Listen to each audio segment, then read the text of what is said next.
ele vai na sinagoga e toma um texto para ler. Eu não sei se você já teve curiosidade para entender esse momento. Se ele foi lá no púlpito, pegou uma Bíblia. Não sei se você já pensou. Mas qual era o costume? O costume é que numa sinagoga, no dia de reunião, 7 pessoas liam as escrituras. O sacerdote, um levita e 5 pessoas comuns. 5 pessoas do povo. Então Jesus era uma pessoa do povo. Jesus era carpinteiro, como você vai ver mais adiante, o comentário deles no versículo 22. Diz, não é esse um carpinteiro que mora entre nós? Eles fazem essa pergunta. Ou seja, conheciam ao Senhor Jesus. E Jesus, então, ele volta para uma vida comum.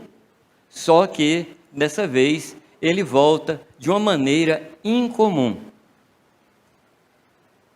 Ele vai para o comum, mas vem de forma incomum. Segunda-feira, você volta para o comum. Mas como é que você vai voltar para segunda-feira? Do jeito comum ou de um jeito diferente? Você sabe quem é que determina isso? É você. É você que diz. Amanhã não vai ser igual. Amanhã vai ser diferente. Porque Jesus, ele entra na sinagoga, toma o texto e lê. E diz, o Espírito do Senhor está sobre mim, pois que me ungiu para evangelizar os pobres, que ele fala de 6 coisas que ele iria fazer. Evangelizar os pobres, curar os quebrantados de coração, pôr em liberdade os cativos, restaurar a vista aos cegos, pôr em liberdade os oprimidos e anunciar o ano aceitável do Senhor. E é muito importante a frase que ele falou logo depois de ler. Ele disse, hoje esse texto se cumpriu nos ouvidos de vocês. Ele toma o texto, situa o texto no tempo e no espaço, situa o texto no momento que ele está vivendo. Ou seja, ele sabia que a partir daquele dia, ele não seria mais um carpinteiro. Ele seria uma outra pessoa. Amém? Amanhã de manhã, o que você vai dizer? Ou melhor, hoje. Hoje as coisas vão mudar. E por que vai mudar, amados? Porque o Espírito do Senhor está sobre mim. É Ele que faz a mudança. É Ele que muda a vida da gente. Amém? Hoje se cumpriu essas escrituras, versículo 21 eu estou lendo. Hoje se cumpriu essas escrituras em vossos ouvidos. Eu não sei como é que está na sua versão, mas a ideia aqui não é no sentido físico de ouvido, mas no sentido de na presença de vocês. Hoje se cumpriu isso diante dos olhos de vocês. O que Isaías profetizou mais de 400 anos atrás se cumpre hoje. Foi isso que Jesus Cristo fez. Há alguns momentos desses na palavra, quando o servo de Deus situa o momento.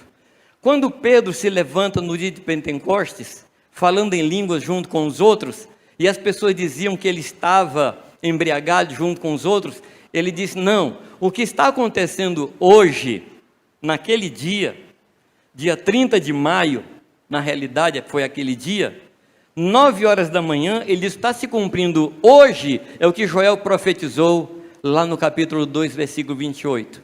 E nós temos que ter essa capacidade para ver a palavra de Deus se cumprindo no nosso dia a dia, no nosso momento, trazer a palavra de Deus para a nossa realidade. E foi isso que o Senhor Jesus Cristo fez.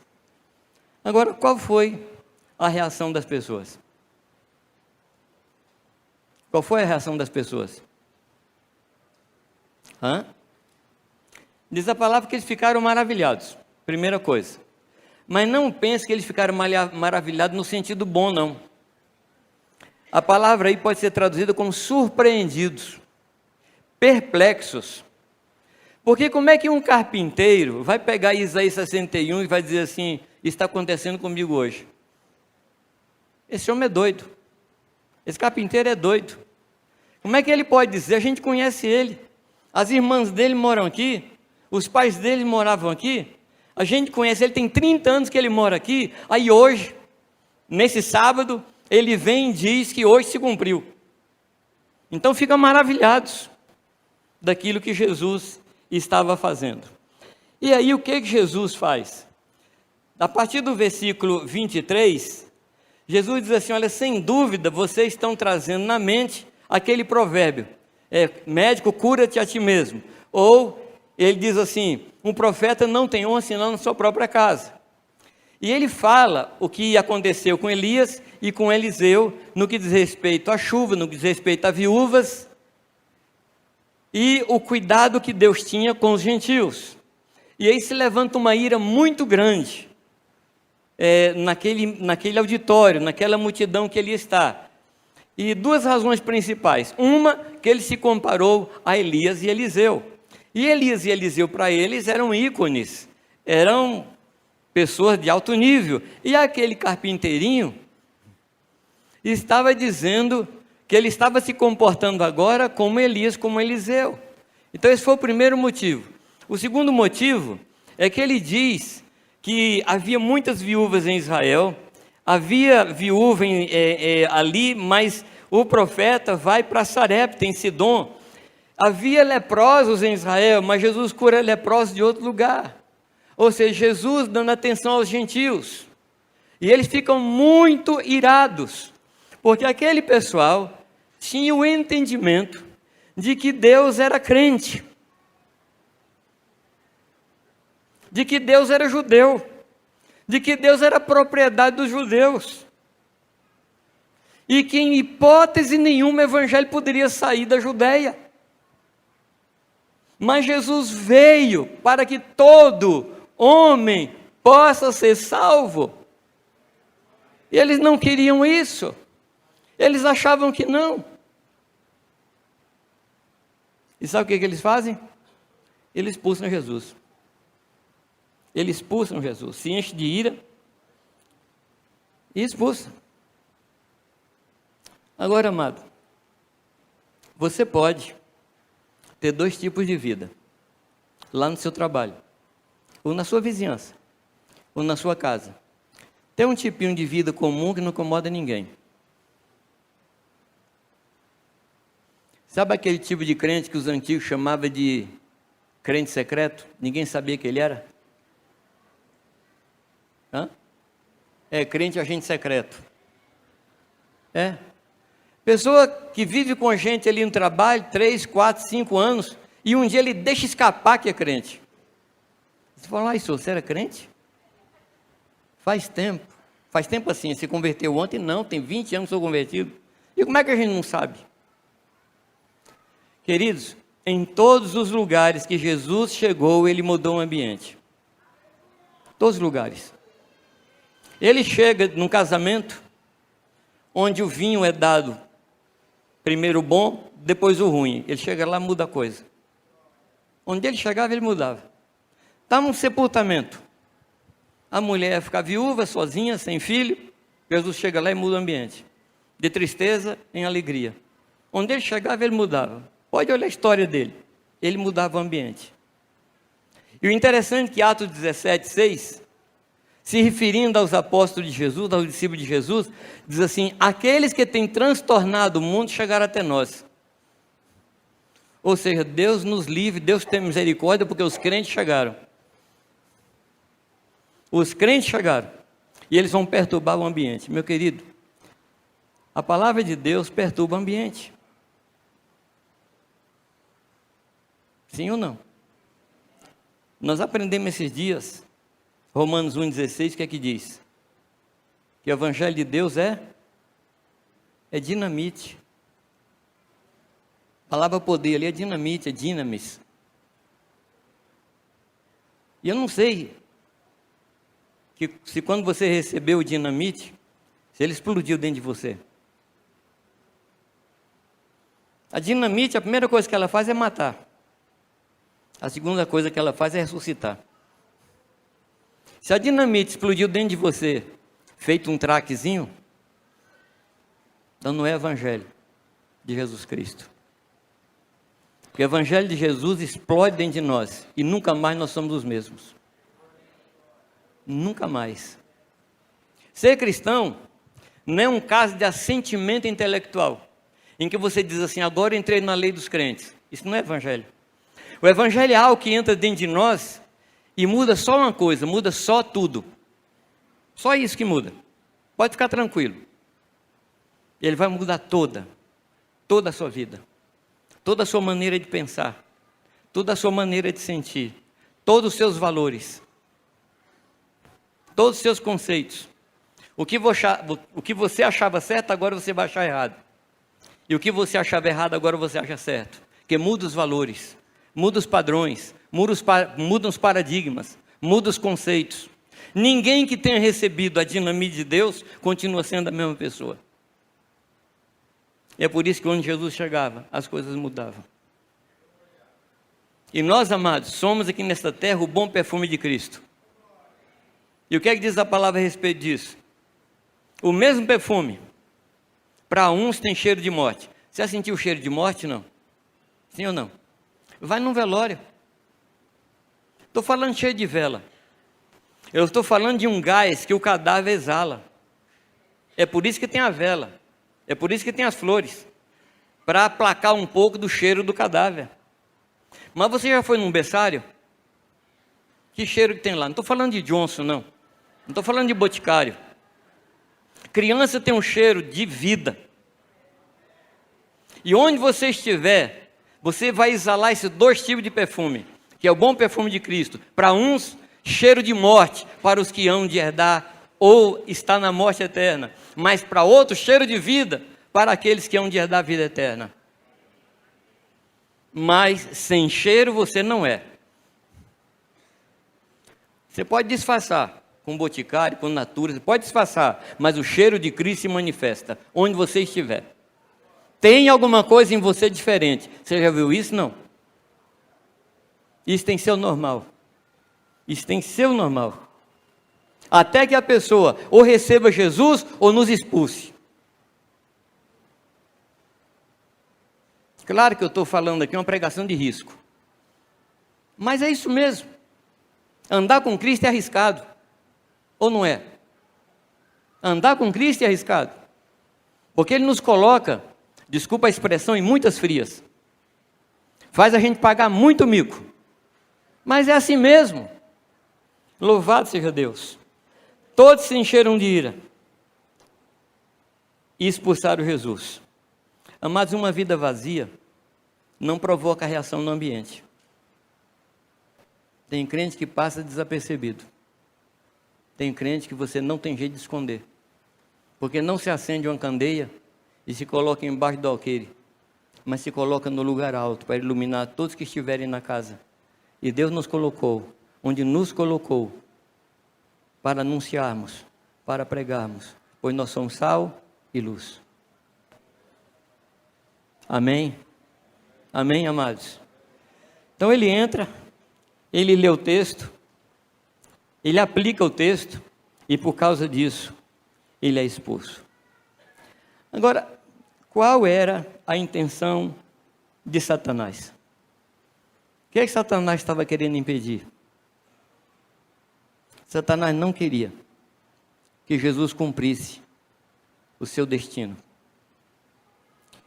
E eu digo para você, que a intenção de Satanás, no que diz respeito a você e a mim, é a mesma intenção. Ele não quer que nós cumpramos o nosso destino. Mas você fala, mas Jamil, qual é o nosso destino? Será que o nosso destino é diferente do destino de Jesus Cristo? Jesus diz, o Espírito do Senhor está sobre mim, pelo que me ungiu para evangelizar, curar, pregar, restaurar, libertar e anunciar. Esse foi o ministério de Jesus. Eu pergunto a vocês, o nosso ministério é diferente do de Cristo? Nós já recebemos o Espírito Santo. Sim ou não? Sim ou não? Recebemos o Espírito Santo quando nós cremos. Amém? Meu amigo, minha amiga, se Jesus não tivesse entrado em você, você não teria capacidade para crer. Você não teria capacidade para ter fé. Você não se arrependeria. Você não confessaria Jesus Cristo. E você não seria salvo. A obra de salvação fala da presença do Espírito Santo em nossas vidas. Quando você se converte, você tem o Espírito Santo. Quando você é batizado com o Espírito Santo tem você. Repito.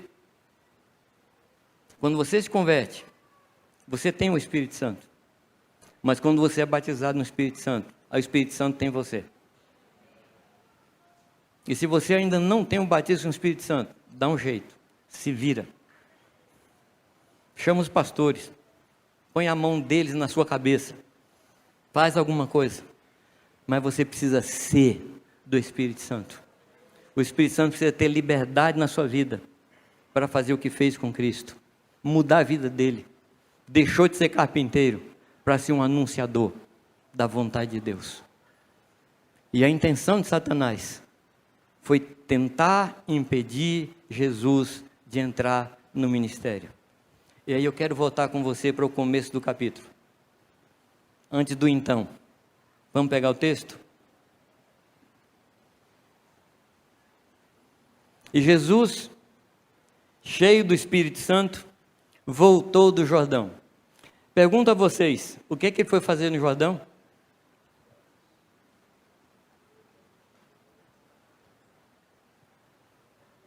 Eu que estou perguntando, Melissa? Você está me perguntando? Essa parte aqui é minha pergunta. A sua é a resposta. Ele foi ser batizado. Amém? E lá no batismo, o que aconteceu? Ele saiu da água. O que aconteceu? O Espírito Santo veio sobre ele, em forma de pomba, e uma voz ressoou dos céus. E o que essa voz disse? Esse é o meu Filho amado, no qual eu tenho todo prazer. Naquele momento, Deus estava dando a Jesus Cristo a sua identidade, o seu ministério e confirmando a sua vida. Jesus estava recebendo do Pai a sua identidade, queria determinar toda a sua vida ali em diante. E do Jordão ele foi para onde, amados? Para o deserto. Fazer o que no deserto, amados? Ser tentado ou ser provado? Tem as duas palavras, tem duas versões, ser tentado ou ser provado. Ontem eu recebi uma mensagem sobre esse tema, e alguns irmãos, numa cidade fora daqui, estavam numa reunião, discutindo se Deus pode tentar alguém, se Deus pode provar alguém, e a coisa lá estava pegando fogo. Graças a Deus eu estava longe, mas respingou em mim, porque mandaram a pergunta para mim. Aí eu sugeri alguns textos. Sugeri um texto do Atmani, sobre sofrimento, livrinho sobre sofrimento do Atmani. Um livrinho curtinho. E citei também para os irmãos um livro do Stanley Jones. Não, é outro. Do Stanley Jones é Cristo e o Sofrimento Humano. Aconselho os irmãos a ler esse livro. Stanley Jones, Cristo e o Sofrimento Humano. Nós vamos entender muito a respeito do sofrimento. Tem PDF. Você tem? Então quem quiser procura Abinério. Dá esse sofrimento para ele. Nesse texto, nesse livro, ele fala de como encarar o sofrimento. Ele manda a secretaria, tá bom. Escapou do sofrimento. E ele fala como oriental encara o sofrimento, como pessoal do Meio Oriente encara o sofrimento, e como ocidental encara o sofrimento. E como discípulo encara o sofrimento. Muito interessante. Muito interessante. Se nós não soubermos tratar do sofrimento, a gente fracassa na vida espiritual. Entra em depressão, entra em ansiedade, entra em muita coisa, porque nós não sabemos encarar o sofrimento. Bem, Jesus foi levado para o deserto para ser provado. E o texto diz no versículo 2 que ali ele esteve, quanto? 40 dias. Eu estava pensando nesses 40 dias, e eu fiz um vínculo com os 40 anos no povo no deserto. Sabe por que eu fiz o vínculo? Porque aqui no deserto de Jesus, se é que eu posso chamar assim, deserto de Jesus, Foram 3 grandes tentações. Exatamente igual no deserto dos 40 anos. Foram 3 grandes tentações. Fome, falta de um lugar e desconfiança de Deus. Foi as 3 grandes tentações no deserto. E foi as tentações aqui. Fome, falta de um lugar e desconfiança de que Deus era cuidadoso e bondoso para cuidar. Foi as 3 grandes tentações. E como Jesus não faz nada por acaso, e tudo que ele faz é vinculado, ele diz assim, eu vou mostrar como é que se passa 40 dias tendo vitória. E teve vitória. Foram 3 grandes tentações. E a primeira tentação, ela foi baseada naquilo que Deus falou. Porque ali na beira do rio, Deus falou com Jesus, esse é o meu filho amado, em quem me comprazo. Qual foi a tentação? O que Satanás propôs? Se tu és. Amados, Satanás, ele é um péssimo marqueteiro, porque ele nunca muda o conteúdo, ele muda a embalagem. Ele sempre virá a nós com dúvidas. E eu tenho ensinado para os irmãos que dúvida é igual barata. Se você não matar a primeira, vai encher de barata o lugar. Mata a primeira. Você viu uma baratinha rodando na casa, mata aquela. Em nome de Jesus.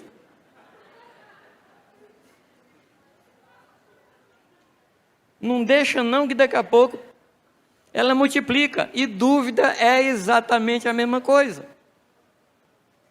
Chegou a dúvida, trate com a dúvida. Não tenha medo da dúvida. Porque a dúvida bem tratada reforça a nossa fé. A dúvida bem trabalhada reforça a nossa crença em Deus. Porque a resposta da dúvida não está na minha cabeça. A resposta da dúvida está na palavra de Deus. E quando eu apresento a minha dúvida à palavra, eu sou fortalecido. Não tenha medo de dúvida. Tenha medo da forma de tratar a dúvida. Se nós tratarmos bem, eu repito, a nossa fé vai ser fortalecida. E ali Jesus, ele passou 40 dias sem comer. E o texto diz que depois dos 40 dias ele teve fome. E foi exatamente nessa hora que Satanás chega. O que eu tenho procurado ensinar, amados, é que nós precisamos tomar muito cuidado dos nossos momentos de vulnerabilidade.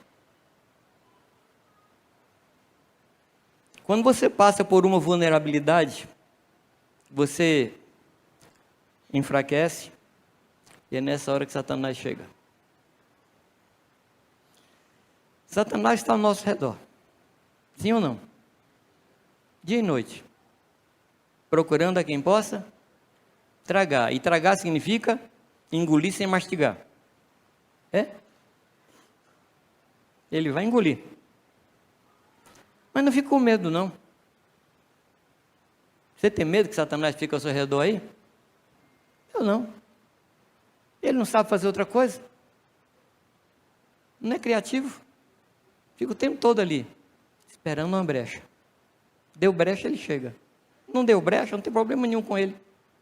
Tem uma história de Lutero, diz que Satanás sempre aparecia para ele no quartinho dele. E ele ficava muito irritado com isso. E um dia Satanás apareceu de madrugada, ele pegou um vidro de tinta, sabe aquelas tinta para caneta? Pegou o vidro de tinta e jogou em Satanás. Claro que não pegou. Está mancha na porta até hoje. Aí ele depois entendeu, Satanás está sempre ali. Então às vezes à noite ele acordava e sentia a presença do diabo. Olhava assim, é você? Vou dormir. Liga não.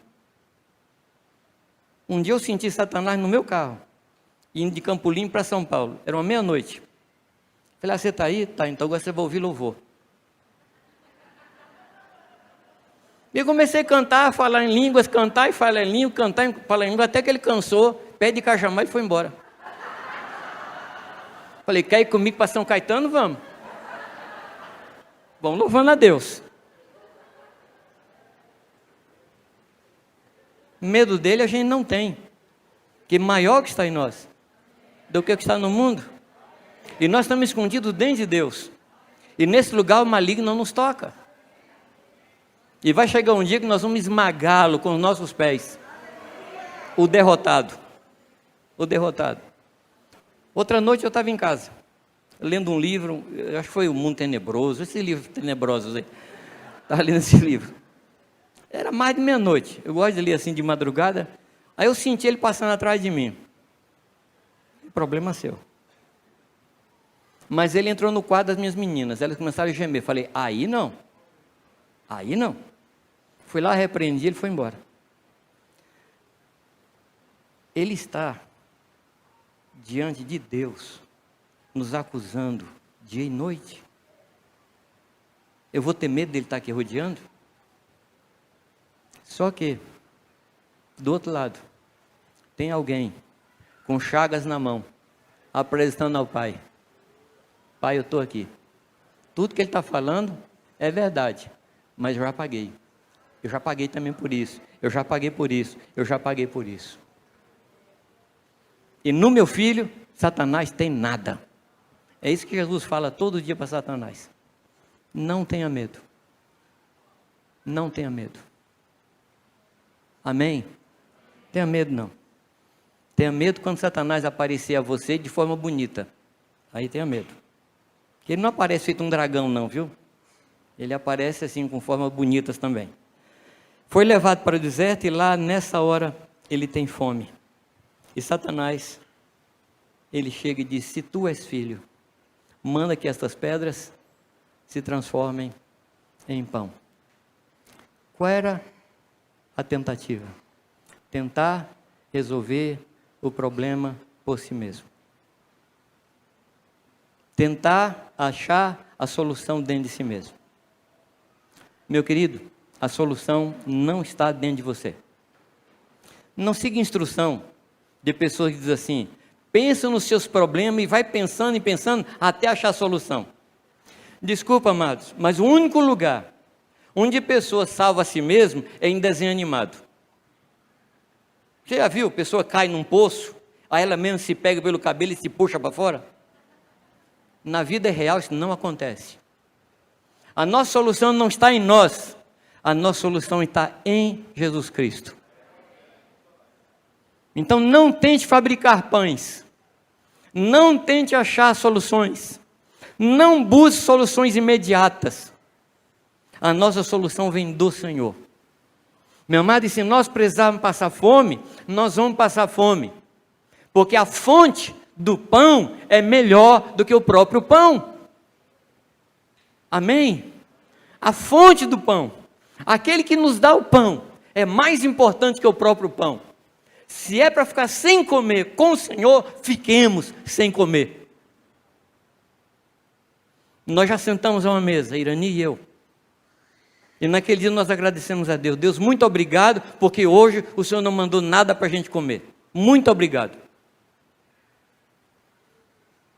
Amém? Porque se é Deus quem põe o pão na minha mesa, quem não põe é Deus também. Algum amém, não? Eu não entendi por que ele não pôs. Irani com malária, grávida, e não tinha o que comer. Eu não entendi. Talvez ele pensou, Jamê está bem gordinho, precisa fazer um regime, não vou para mandar pão hoje não. Não sei por quê. Claro que eu sei. Para a gente aprender que nem só de pão vive o homem. Mas a gente vive da palavra que sai da boca de Deus. Amados, pão não é importante. Importante é Deus. E Satanás tentou desviar os olhos de Jesus Cristo para uma solução imediata. E não é isso que Deus quer de nós, amados. Qual foi a proposta dele? Usa os teus poderes para resolver o teu problema. Você já passou por isso, não? Deus só está demorando muito para responder. Se o senhor não fizer alguma coisa, eu vou fazer. Eu sei que muitas vezes a gente não tem coragem de falar isso, mas a gente faz. Não, está demorando. Estou esperando muito tempo. Eu tenho orado muito, então eu vou dar um passo. E a gente até diz, vou dar um passo de fé. Eu pergunto, fé em quê? Porque se Deus não falou, não existe fé, amados. A fé não é de geração espontânea. A fé não nasce assim. A fé é produzida pela palavra de Deus. A fé vem por alguma coisa que Deus falou. Se Deus falou, faz. Se Deus não falou, fica quieto, meu irmão. Entra no descanso do Senhor. Amém? Nós aprendemos que Deus pode dar 3 respostas a uma oração. Sim, não? Sabe disso, não? Primeiro, pode falar não, pode falar sim, e pode falar espera. No meu caso, o espera é a pior coisa que Deus pode falar comigo. Mas muitas vezes Ele falou comigo, espera. Tem coisas que eu esperei 25 anos e chegou. Como diz o nosso mestre, está escrito, ele tem falado muito de Lucas 18, necessidade de orar sem cessar, e o texto é interessante, porque ele diz assim, embora pareça tardio, ele responde depressa. Como é que é esse negócio, Senhor? É porque é tardio do meu ponto de vista, e é depressa do ponto de vista dele. O tempo certo é o tempo de Deus, não é nosso tempo. O tempo certo é o dele. Essa história de que Deus tarda, mas não falta, isso não é verdade. Deus não tarda, nem falta. É que Deus não trabalha no nosso relógio. Deus trabalha no relógio dele. E até a espera é processo de Deus na nossa vida. A gente gosta muito de solução e não suporta processo. Mas você sabe que são os processos que formam o nosso caráter. Nós somos trabalhados nos processos. Como diz alguns mais românticos, o melhor da viagem é a viagem. Não é tanto chegar, mas a viagem. E o melhor de Deus conosco são os processos na nossa vida, mais do que as soluções dos nossos problemas. Podemos prosseguir, não? Às vezes, nós buscamos de Deus uma solução, aí Deus não dá, então a gente inventa uma solução. A gente inventa. Quando, num tempo de fome, Abraão vai para o Egito, sem Deus mandar ele para o Egito, lembra o que aconteceu, não? Lembra? A mulher dele era muito bonita, afinal uma mocinha de 90 anos, maravilhosa, 90 aninhos, lindíssima, e o rei lá era mulherengo, falou, Sara, vamos combinar, fala que você é minha irmã, porque senão estou roubado. Mas o que foi que ele foi fazer no Egito? Buscar pão. O pai da fé não teve fé para esperar em Deus. Não é interessante? Ele vai depois vir conversar comigo, mas eu vou sustentar isso. O pai da fé não teve fé para esperar. E com isso, ele expôs a nossa história. Ele pôs em risco a nossa história. A história do povo de Deus. A história do povo da igreja. Graças a Deus, o Senhor interferiu. Em Jeremias 45 tem uma outra história trágica. Jeremias prega 23 anos para o povo. Capítulo 44, 45, Jeremias chama o povo e diz, olha, parem de queimar incenso à rainha dos céus, porque é por causa disso que vem um cativeiro sobre vocês. E fala aos homens, mas as mulheres não permitem que os homens respondam. As mulheres chegam para Jeremias e dizem assim, por acaso, enquanto estávamos queimando incenso a Deus, não nos faltava pão em casa? E depois que nós começamos a queimar incenso, a rainha dos céus, por acaso, tem faltado pão? Então, diz assim, nós não vamos parar de queimar incenso à rainha dos céus. Aí vamos para o cativeiro. A fome, a necessidade, a vulnerabilidade, nos leva a tomar atitudes erradas, precipitadas, que estragam a nossa vida. Amém, amados? Toma cuidado com o tempo de vulnerabilidade na sua vida. Uma perda de emprego, uma perda de alguém amigo, uma perda de um parente, são momentos que nos trazem vulnerabilidade. E nessa hora, você tem que guardar o seu coração no Senhor. E deixar Deus trabalhar o processo na sua vida. Amém? Se é luto, guarda o luto. Guarde o luto. Se é perda de emprego, guarda isso, espere em Deus. Espera no Senhor, mas deixa Deus operar esse processo na sua vida. Deixa Deus operar esse processo. A segunda tentação, está lá no verso 5, diz que ele leva Jesus a um alto monte. E de lá ele mostra todo o poder e toda a sua glória. Mostra os reinos deste mundo. Eu chamo isso aí, amados, de o caminho dos atalhos. Por que é um atalho? A palavra diz, amados, que Jesus morreu e ressuscitou para ser Senhor, tanto de mortos e como de vivos. E Apocalipse diz, amados, que os reinos deste mundo voltaram a ser do Senhor e do seu Cristo. Um dia, Adão, o homem que deveria administrar todas as nações, todas as coisas que Deus criou, ele sujeitou todas as coisas a Satanás, que depois passou a ser chamado o príncipe deste mundo. E a palavra diz que o mundo jaz no maligno, não porque Deus colocou no maligno, mas porque Adão, que era o gerente das coisas de Deus, sujeitou tudo a Satanás. E é por isso que Satanás faz essa promessa a Jesus Cristo: eu dou a quem eu quiser. Só que Jesus não veio receber de graça. Todo resgate necessita sangue.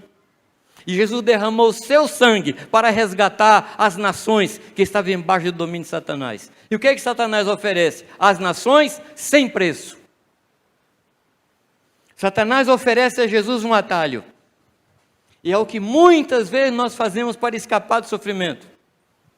Para não pagar o preço devido da vida espiritual. Mas a vida espiritual tem um preço. A palavra diz: vinde e comprai, sem dinheiro e sem preço, mas é vinde e comprai. A palavra de Deus, amados, que o reino dos céus é tomado pelos valentes com esforço, e os que se esforçam se apoderam do reino de Deus. Não é sem preço, não é sem preço. Você sabe quanto custa manter-se santo? Sim ou não? Você sabe quanto custa não mentir? Você sabe quanto custa parar no farol vermelho quando você está com pressa? Você sabe quanto custa ser afrontado e não responder? Alguém querer discutir com você e você ficar de boca fechada. Você sabe quanto custa? A santidade, o caráter trabalhado tem o seu preço. Vinde e comprai. Nós temos que pagar um preço por santidade. A santidade é desenvolvida. Nós recebemos a santidade por imputação. Deus nos deu a santidade, mas ela tem que ser desenvolvida. Ou seja, ela tem que entrar em todos os escaninhos, ela tem que entrar em todos os espaços da minha vida. E essa é uma obra que eu faço no poder do Espírito Santo. Mas sou eu e Ele que fazemos. Eu já falei para vocês, eu gostaria muito, mas muito mesmo, de dormir uma noite e no dia seguinte eu levantar assim completamente perfeito. Deus apertaria aquele botão lá de reset. Não sei se o caso é reset ou se é control alt del, não sei sua idade. Eu gostaria muito de levantar no dia seguinte assim, todo maravilhoso. A Bíblia não me promete isso. A Bíblia me promete que Deus me dá o meu pão enquanto eu durmo. Mas Deus só trabalha comigo quando eu estou acordado. Porque eu tenho que concordar com o trabalho dele na minha vida. Deus me propõe a cruz, mas quem vai para a cruz sou eu. Deus me produz santidade, mas quem recebe a santidade sou eu. Deus me faz a pergunta, mas eu digo sim ou não. Deus é um Deus extremamente cavalheiro. Ele não diz assim: eis que estou à porta e meto o pé na porta. Se não quiser, eu entro e como tudo. Você conhece esse texto? Não. Eu não conheço, não. É bem apócrifo. O texto diz: eis que estou à porta e bato.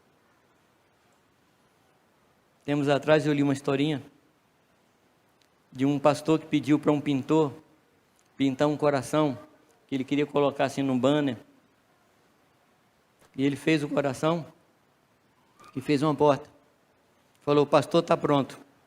Ele olhou e falou assim, não está faltando nada não? Ele falou, não, está pronto. Mas presta atenção, não está faltando nada? Pintou não, está pronto. Ele falou, não falta a maçaneta. Ele falou, pastor, porta de coração, a maçaneta é do lado de dentro. Jesus só entra se eu abrir. Ele só entra se eu quiser. Quem quiser fazer a minha vontade, conhecerá se a doutrina é minha, se é do Pai.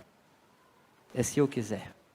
A cruz é o momento em que a minha vontade se choca com a vontade de Deus. E eu tenho que crucificar a minha vontade para que a vontade de Deus seja feita.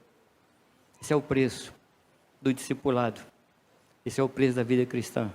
Então, quando Satanás oferece a Jesus Cristo, as nações, sem um custo, Jesus fala assim, isso não funciona. Mas só por um momento, só por alguns míseros segundos.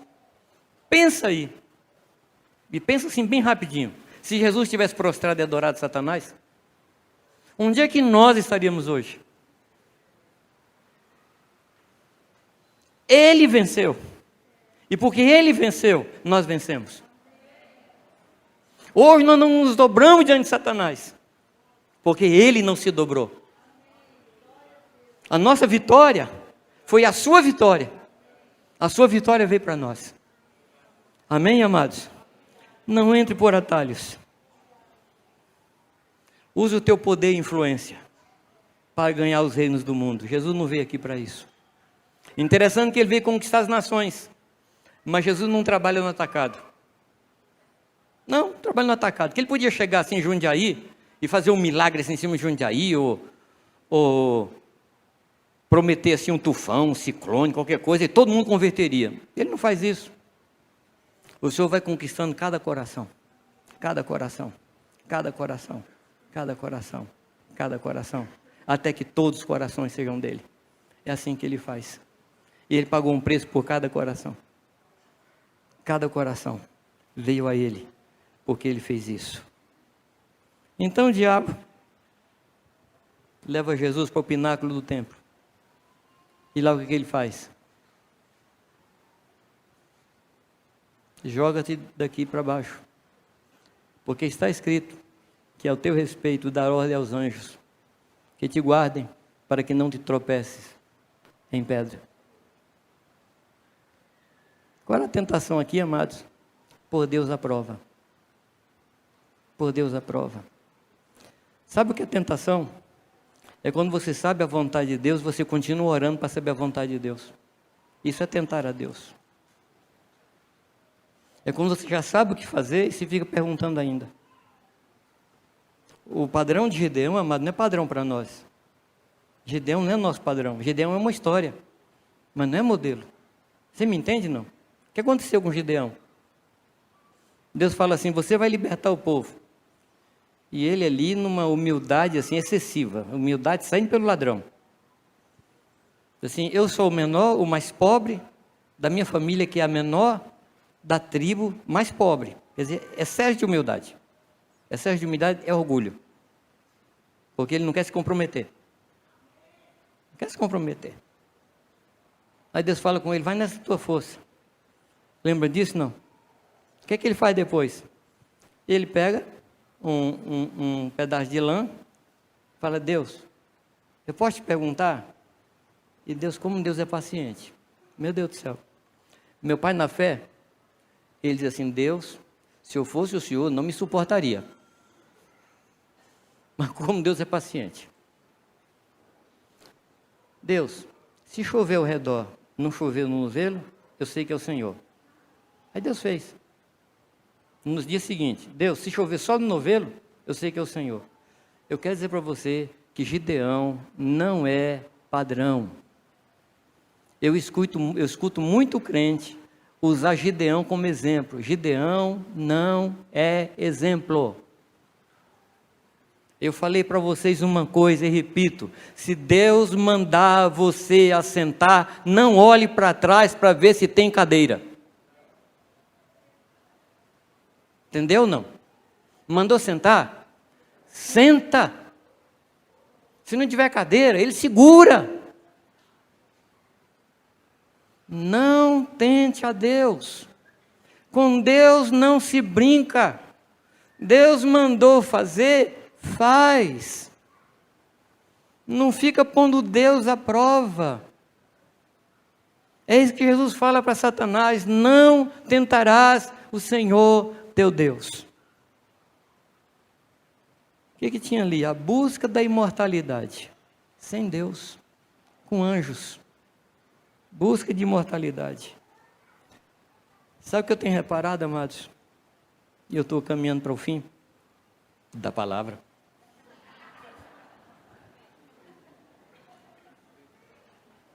Porque tem pessoas hoje muito espertas aqui no ambiente, no domingo que vem, que eu não vou estar aqui, eu vou estar na Europa. Então eu já estou amarrando as coisas aqui.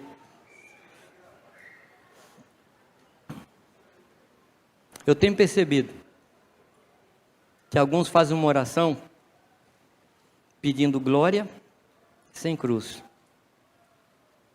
consolo sem choro, cura sem dor, ressurreição sem morte, o secar das lágrimas sem as lágrimas, descanso sem trabalho, pão sem suor, encontrar sem procurar. Deus faz milagre, mágica não. Caminho da ressurreição é morte. Para que haja consolo, tem que ter choro. Para que haja cura, tem a dor. Para que as nossas lágrimas sejam secas, tem que ter lágrimas. Amém, amados? Para entrar no descanso, tem que ter trabalho. Para ter pão, tem suor. Amém? Satanás, ele vai fazer tudo isso ao nosso redor, com o fim de impedir que a gente cumpra o nosso ministério. E qual é o nosso ministério, amados? Evangelizar os pobres, pregar liberdade aos cativos, curar os quebrantados de coração, dar vista aos cegos, libertar os oprimidos e anunciar o ano aceitável do Senhor. Satanás antecipa. Deixa eu lhe falar uma outra coisa aqui, que é um mito na igreja evangélica, que diz que Satanás não sabe o futuro. Meu querido irmão e amigo e amiga, onde Satanás está, não tem tempo. Tempo é dimensão humana. Você me compreende, não? Tempo é dimensão humana. Então, quando sai uma ordem na presença de Deus a seu respeito, Satanás sabe e tenta impedir. Satanás sabia da vida de Moisés e tentou matar Moisés quando ele era criança. Satanás sabia da obra de Cristo na cruz e tentou matar Jesus quando era criança. Ele antecipa. Ele antecipa. Ele vai tentar antecipar coisas na nossa vida. Ele vai tentar fazer coisas na nossa vida para a gente não chegar onde Deus quer. Às vezes a gente nem sabe o que Deus quer. Satanás já está trabalhando. Satanás já está trabalhando. Mas, amado, quando você perceber Satanás assim muito ativo, saiba que Deus tem algo sobre a sua vida. Saiba que Deus tem algo. Que Satanás não trabalha em vão. Ele tem seus objetivos. E o objetivo dele é finalmente impedir que a gente faça a vontade do Senhor. O que vale mais para nós? É o sucesso nesta vida ou a glória futura? O que vale para nós, amados? É uma vida sem dores hoje ou uma vida plena de Deus? O que vale para nós, amados? É um pão sem Deus ou um Deus sem pão? O que vale para nós? O que vale para nós, amados, é o propósito de Deus se cumprir em nós, com a sua presença em nossas vidas. É isso que vale. As demais coisas não têm importância. As nossas dores, os nossos sofrimentos não têm importância. Amém? Porque a nossa leve e momentânea tribulação não se pode comparar com o eterno peso de glória que Deus está reservando para nós. Esse tempo aqui é um tempo extremamente passageiro. E daqui a pouco, um pouquinho mais, nós vamos ver o Senhor como Ele é. E nós seremos como Ele é. Que Deus nos ajude. Que Deus nos faça compreender o seu coração. Podemos orar, amados? Eu não sei sobre o que você vai orar. Eu não sei